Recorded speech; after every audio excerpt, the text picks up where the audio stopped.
आपने जिस तरह से एक तस्वीर जारी की, उस तस्वीर पर क्या स्थिति क्लियर हो रही है? अब हमने एक तस्वीर जो हमको जनता ने भेजा है, कई लोगों ने अलग अलग जगह से भेजा है कि ये देखिए, इनसे क्या आप उम्मीद करते हैं न्याय। तो एक प्रश्न है, हमने वो आपके सामने रख दिया, तस्वीर भी हमने दिखा दी। क्या हो रहा है वो जनता को आपके माध्यम से पता रहे तो ठीक रहेगा, क्योंकि जनता जब धारणा बनाती है तो उसको आपके द्वारा दी गई सूचनाएं ही उसमें कारण होती है। लगता है कि आईपीएस जो है वो द्वेष भावना से ही आपके खिलाफ कार्रवाई कर रहा है। भाई हमारा उनका व्यक्तिगत ना तो पहले से कोई परिचय है, ना तो कोई बातचीत है, ना तो कोई स्वार्थ टकरा रहा है। आईपीएस जो कर रहा होगा वो मुख्यमंत्री जी के निर्देश आदेश पर उनकी इच्छा की पूर्ति के लिए कर रहा होगा। हमारा व्यक्तिगत तो उनसे कोई लेना देना है नहीं ना। महाराज जी, जिस तरीके से कार्रवाई की बात कही जा रही थी, अब ऐसा लग रहा है कि लोग बैकफुट पे आ गए हैं, तो क्या ये अब ये आप लोग अपनी शब्दावली है, हम इसमें नहीं जाना चाहते हैं। हम तो ये कह रहे हैं शुरू से आपसे कि हम यहाँ पर उपस्थित हैं और आपकी कोई भी जांच है उसमें सहयोग करने को तैयार हैं, और अगर कोई आरोप लगाया गया है तो उस आरोप के बारे में आप हमसे जो पूछें वो बताने को तैयार हैं, और हम बता भी रहे हैं, आप देख रहे हैं। शंकराचार्य की पीठ को बदनाम करने के लिए जिस तरीके से शंकराचार्य की पीठ ही इस समय पूरे भारत में बची हुई है, जिस पर अभी सत्ता पक्ष का कोई व्यक्ति नहीं बैठ पाया है। अभी तक सनातन धर्म का मानने वाला, पालन करने वाला व्यक्ति ही शंकराचार्य पीठ पर है। उनकी कोशिश है कि जैसे उन्होंने हर संवैधानिक पद पर अपने आदमी बैठा लिए, जैसे उन्होंने हर विश्वविद्यालय के कुलपति के पद पर अपने आदमी बैठा लिए, जैसे उन्होंने बाकी कई जगहों पर अपने आदमी बैठा लिए, वैसे वो चाहते हैं कि शंकराचार्य के पद पर भी हम अपने आदमी बैठा लें। तो इसीलिए जो परंपरागत शास्त्र को मानने वाले, वेद धर्म को बताने वाले शंकराचार्य हैं, वो उनको अब सुहा नहीं रहे हैं, क्योंकि जो वेद को मानने वाले, शास्त्र को मानने वाले शंकराचार्य हैं, वो कह रहे हैं कि एक सन्यासी को दया, करुणा और अहिंसा के व्रत का पालन करना चाहिए। और जब एक सन्यासी, अपने आप को कहने वाला और गेरुआ कपड़ा पहनने वाला व्यक्ति मुख्यमंत्री आदि पद की शपथ ले लेता है, तो फिर वो मांस विक्रय का काम भी करने लग जाता है, जो कि शास्त्रोचित नहीं है।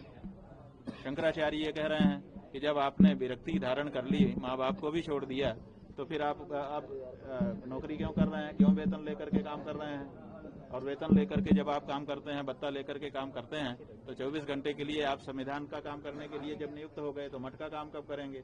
तो ये जो प्रश्न है मूलभूत, इन प्रश्नों को शंकराचार्य उठा रहा है, इसीलिए शंकराचार्य उनको नहीं सुहा रहा है। शंकराचार्य ये कह रहा है कि गौ हमारी माता है, उसकी रक्षा होनी चाहिए, गौ हत्या करने वालों को हतोत्साहित किया जाना चाहिए और इसके लिए कानून बनाया जाना चाहिए। वो आप बनाना नहीं चाहते हो। आप लोगों के माध्यम से आप सर्वविदित है कि गौ हत्यारों से चंदा लिया जा रहा है, तो ये सब हिंदू धर्म के अनुरूप नहीं है।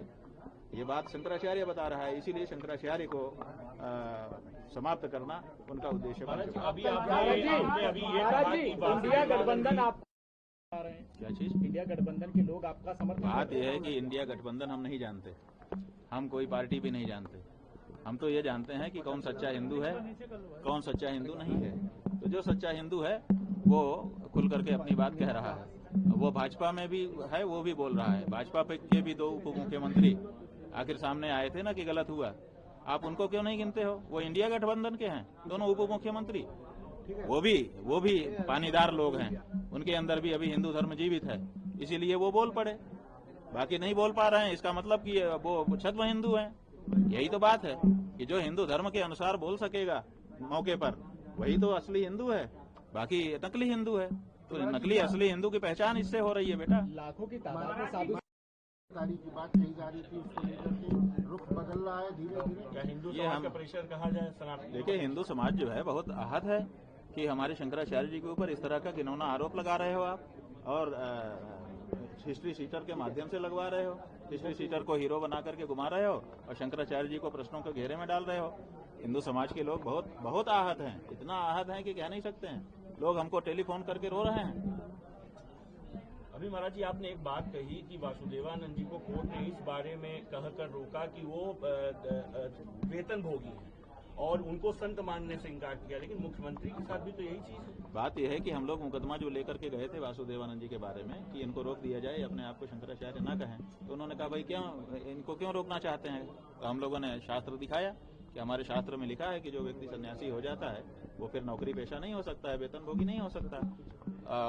कोर्ट ने इसका अनुशीलन किया, लोअर कोर्ट ने, फिर अपील कोर्ट ने, फिर हाई कोर्ट ने कहा कि बिल्कुल ये नहीं हो सकता, इसलिए ये सन्यासी नहीं है।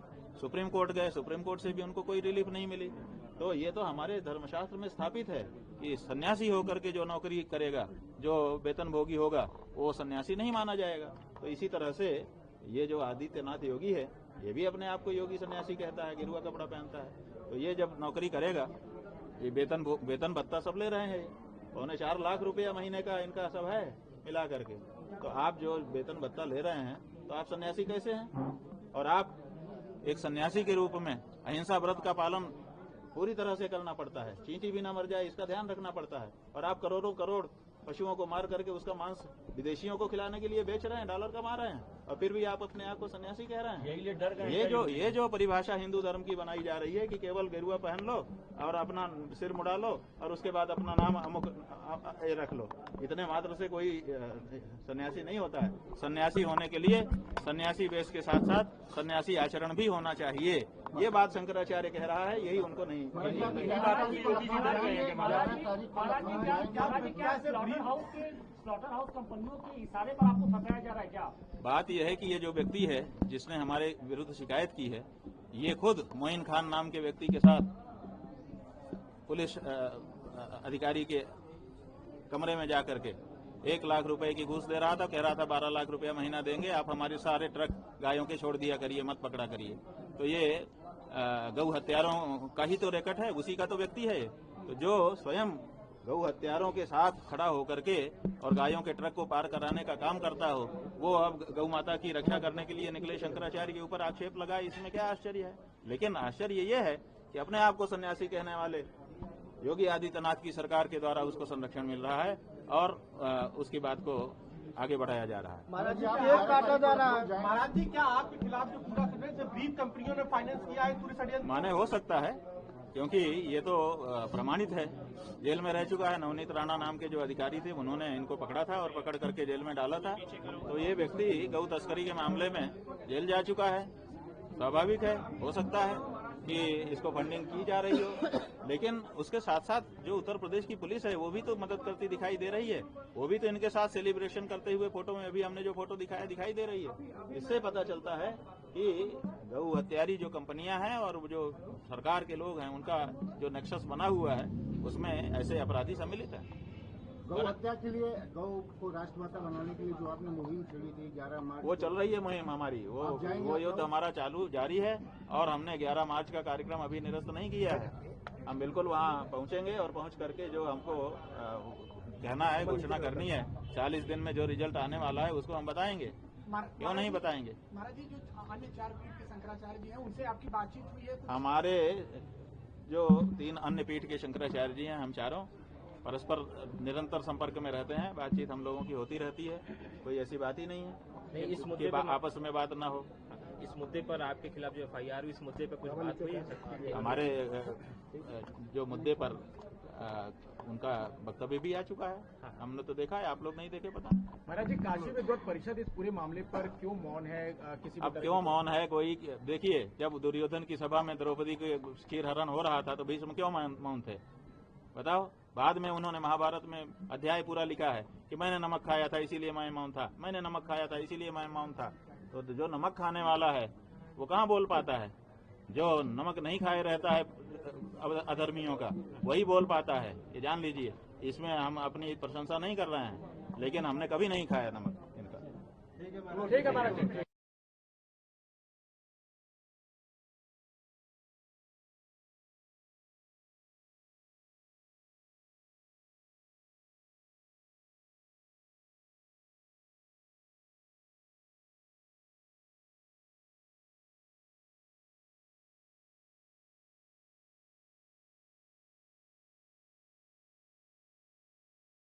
सभा में कर रहे हैं, लेकिन हमने कभी नहीं खाया नमक इनका।